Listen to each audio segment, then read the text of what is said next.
Well, I just uploaded a video showing all the things I had done to try to eliminate the problem. Not showing the video, but I even put in a temporary standby switch, just in case that standby switch should fail, because that's a lot of DC for a AC rated switch to do.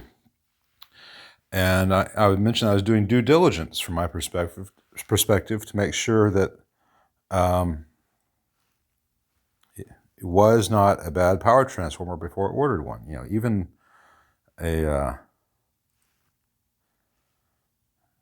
even a Hammond twin is 120 something, and then plus shipping and tax and then installation costs, so trying to watch out for the owner. So I was just checking everything to make sure I hadn't missed anything, and I have found what the problem is, and it is not a bad power transformer. And it was a very weird thing. I have not encountered this before in 30 years of doing this. The HT fuse right here, 500 milliamp, between the HT center tap and ground, had not blown. It had not blown, but it was not being able to support the current through it. It measured fine as far as the meter was concerned. As far as the meter was concerned, this was connected to this.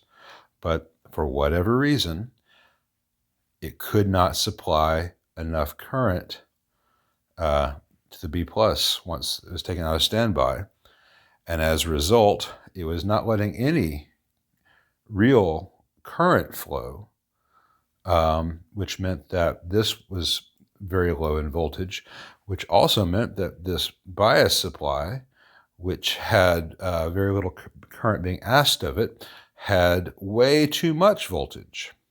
So I need to do some math. The one that is in here is 500 milliamps slow blow, just like the one that was in the amp when it came into me, though that one had blown. And I had figured that was the SL amp's original value, 500 milliamps. I'm going to do some math and see if maybe that should be 750 milliamps or 1 amp.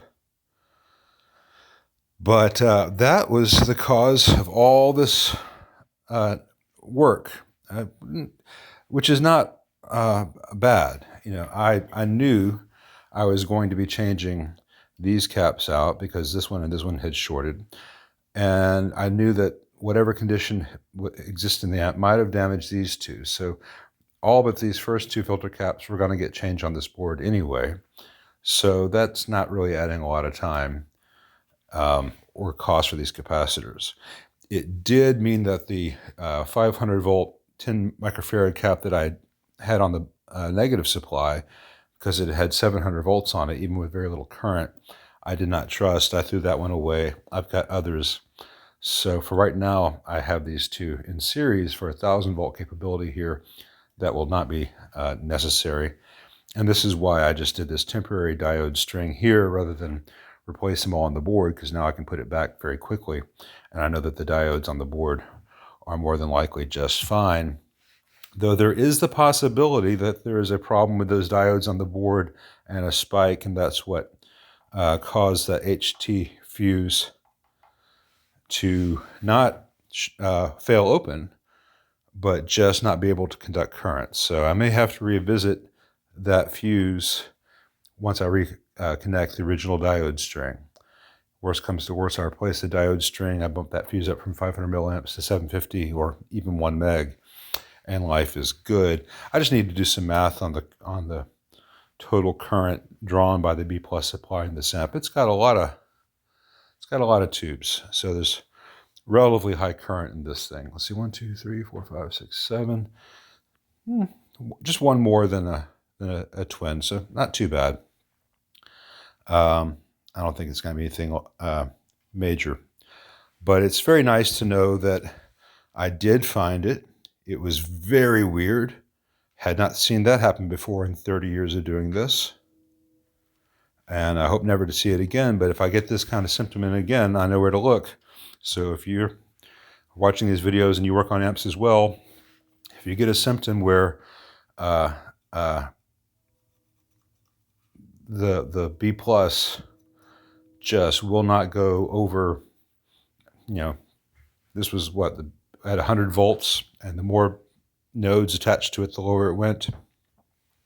Especially if you have an HT-derived bias that then goes higher. It's always tough to talk about negative voltages. It's, less negative, lower, though we think of it as higher than expected. And there's an HT fuse. Who knows? Maybe that's what it is. This HT fuse, again, is on the HT center tap rather than in line between, say, the standby switch and the first set of filter caps in this amp, or between the diodes and the filter caps. Anyway, I've gone on long enough. I have found the problem. The dragon is mostly slain, and tomorrow when I feel like looking at this again, I'll clean all this up and we'll get back to where I thought we already were.